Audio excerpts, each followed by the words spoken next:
Olá, vamos falar um pouquinho agora sobre relações hídricas de plantas.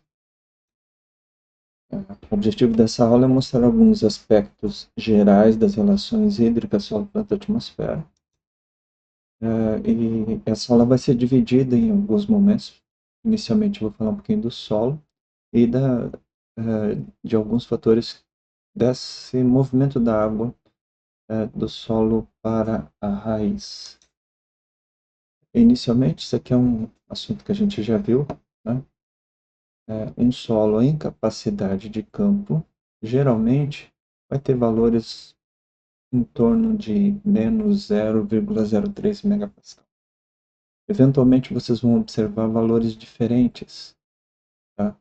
Mas o fato é, o que significa isso é que a quantidade de sólidos dissolvidos na solução de solo é muito baixa. A água do solo tem potencial hídrico próximo da água pura, muito próximo. Isso para um solo não salinizado. Tá? Não vou discutir aqui o fenômeno da salinização, mas essa imagem aqui é óbvia, né? Mostra um terreno irrigado salinizado, tá? Com 15 anos de bucha e outro com 5 anos de bucha, irrigação por gotejamento. Aí o que, que vocês estão vendo? Essa parte esbranquiçada aqui tem a ver com esses depósitos de sal na superfície. E é claro, a produtividade cai terrivelmente.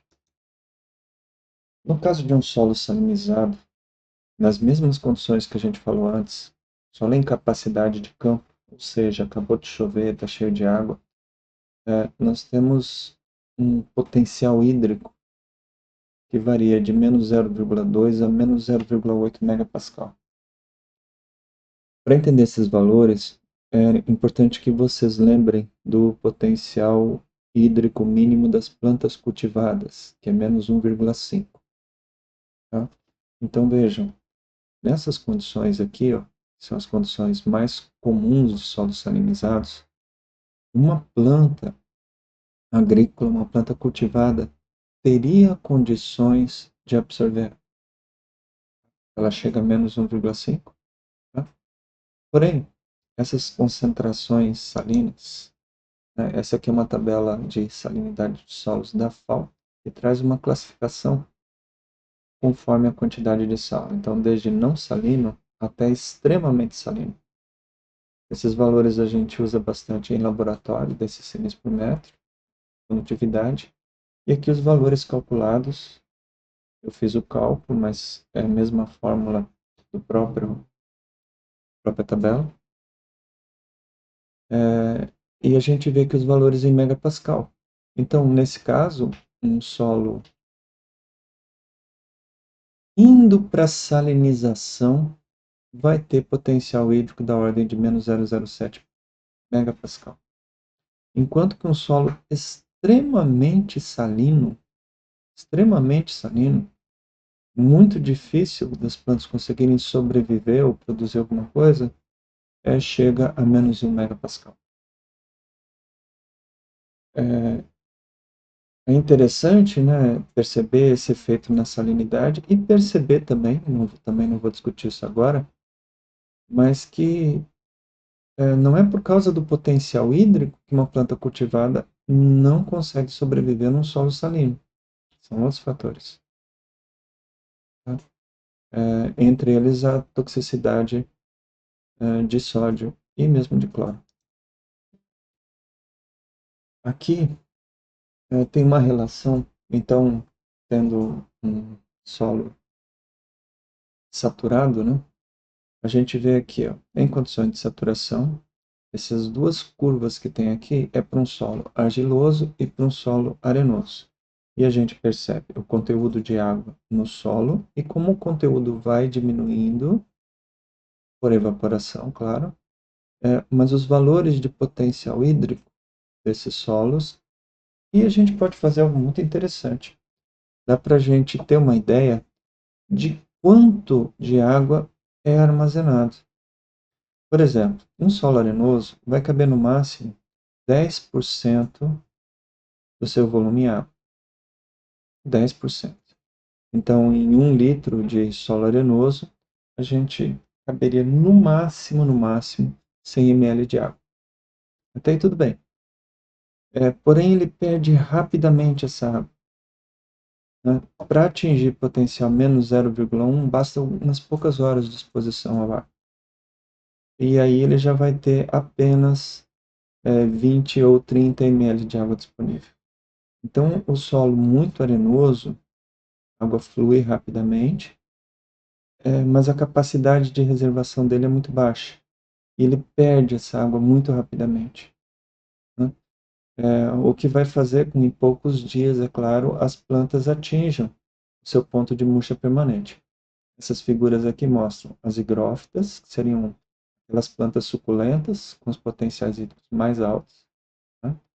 Eu dei o exemplo do cactus na aula anterior. Aqui as plantas cultivadas, sempre é usado esse valor menos 1,5. E as xerófitas, que aqui usa menos 3. Né? O exemplo que eu dei para vocês de árvore da caatinga era de menos 6,5, como um limite. Xerófitas são plantas de locais secos. Então a gente percebe aqui, ó, que em um solo arenoso, né, rapidamente esse solo atinge condições muito baixas de umidade. No entanto, quando a gente pega um solo com mais argila, ele tem potencial de armazenar até 30% do seu volume em água. Tá? Nem todo solo argiloso faz isso. E também, conforme vai diminuindo, conforme vai ocorrendo a evaporação, diminuindo o potencial hídrico, a gente vê que com potencial hídrico menos 0,7, já atingindo o ponto de murcha das higrófitas, o conteúdo de água caiu para 15%. Né? Então, são 150 ml de água ainda disponível que pode ser utilizado pelos outros grupos de plantas. Ou seja, um solo argiloso retém água por mais tempo, obviamente, e vai conseguir fornecer água para as plantas por vários dias. Porém, o solo argiloso tem um problema com a condutividade da água, porque ele pode formar estruturas impermeáveis. Né? Mas não é assunto da aula. Bom, assim, esses dois fatores que a gente falou, a salinidade e a textura do solo, são fatores importantes. O solo fornece água para a planta, então entender como que o solo funciona como reservatório de água é bastante importante. E se a gente passar a pensar um pouquinho sobre quais seriam os fatores desse solo, tanto os fatores abióticos, que são aqueles que não estão diretamente ligados a seres vivos, quanto os fatores bióticos, que se refere a seres vivos, a relação direta com seres vivos. Tem vários fatores dos solos que vão afetar não só a sua capacidade de armazenamento de água, mas também o fornecimento para a planta. A própria textura que a gente falou antes, né? Um solo muito argiloso pode armazenar bastante água, mas o transporte dessa água pode ser limitado.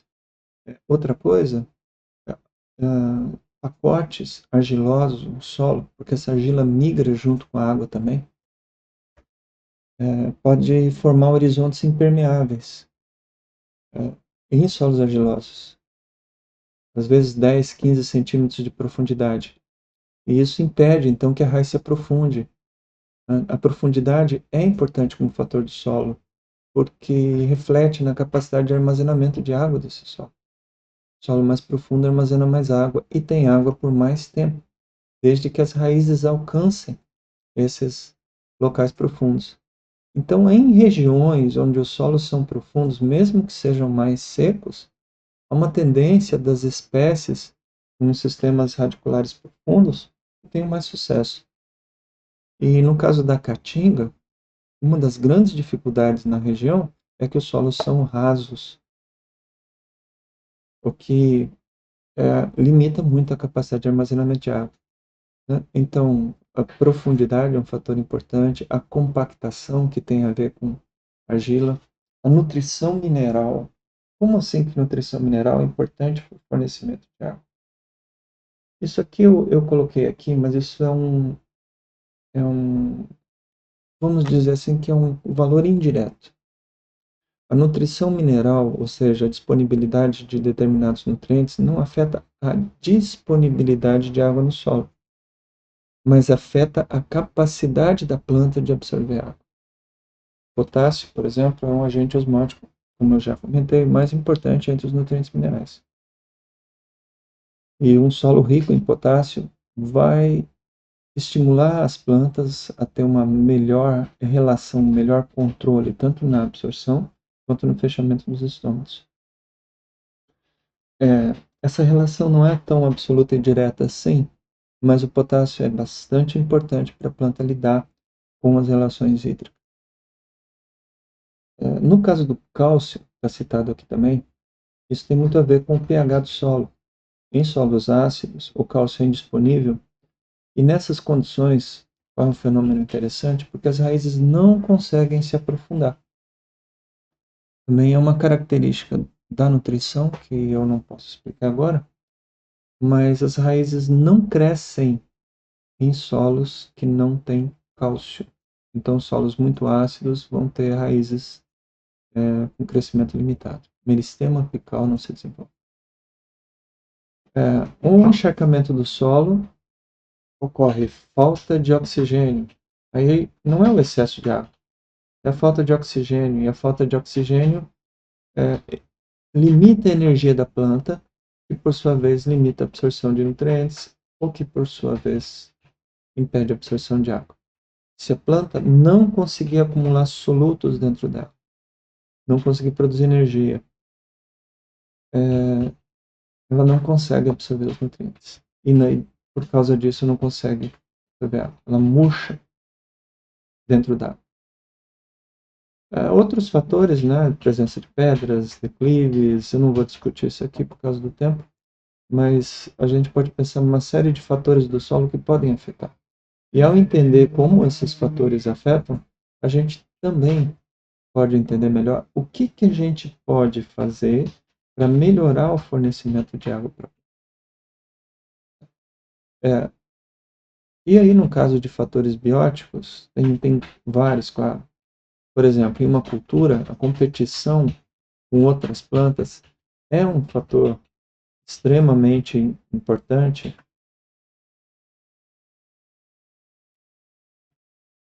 na competição por água.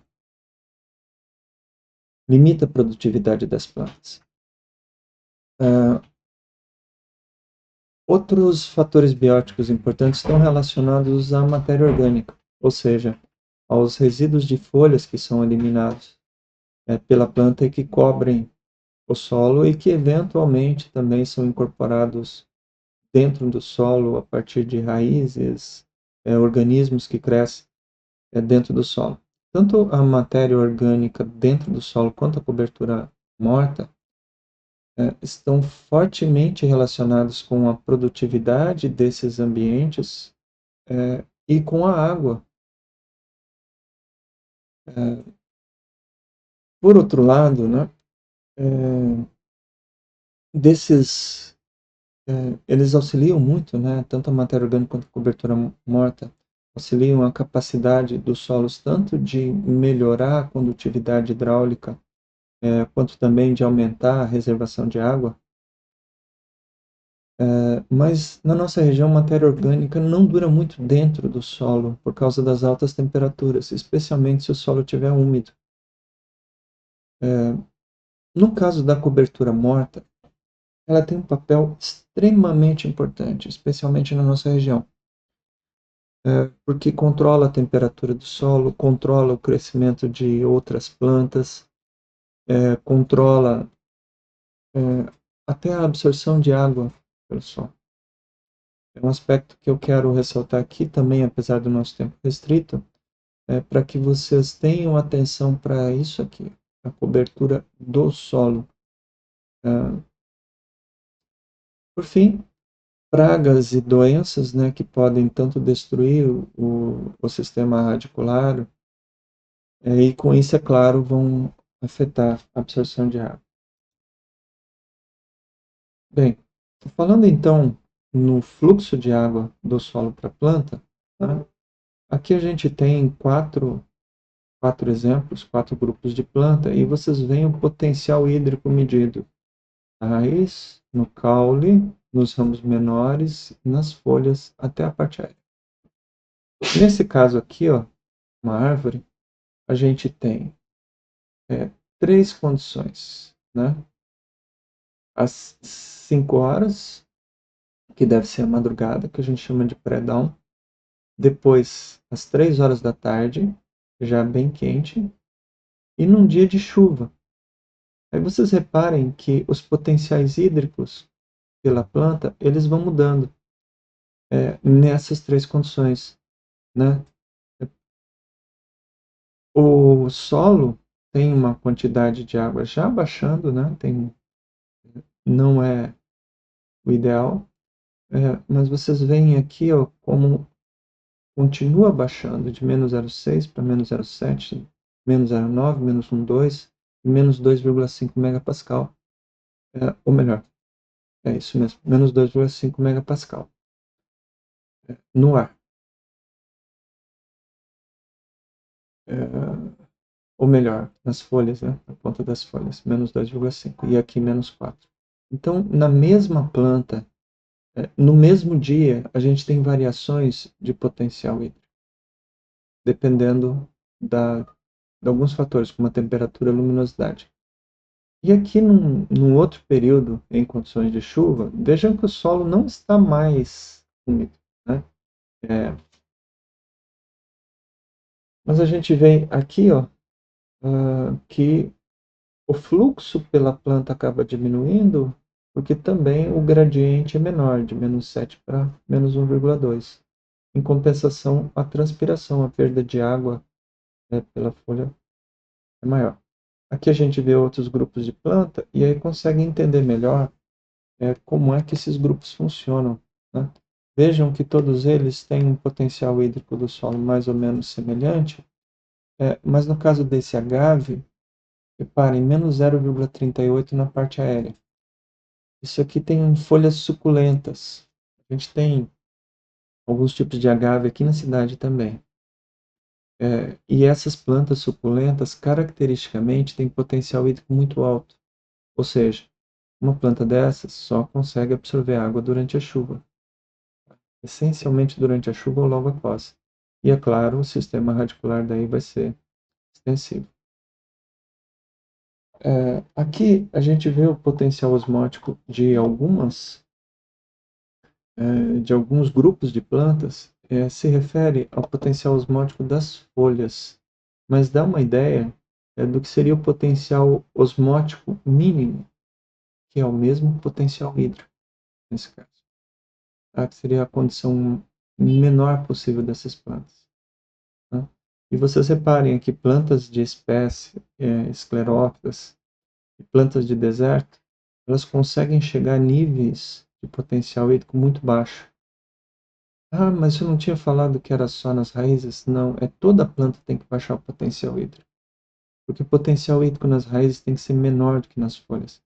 Olha aqui as nossas plantas suculentas. Tá? Chegam até menos 1,5 aqui nesse gráfico. Enfim, dá uma ideia aqui dos valores para diferentes grupos de plantas. Né? E aqui a gente vê as nossas plantas de deserto e as nossas suculentas.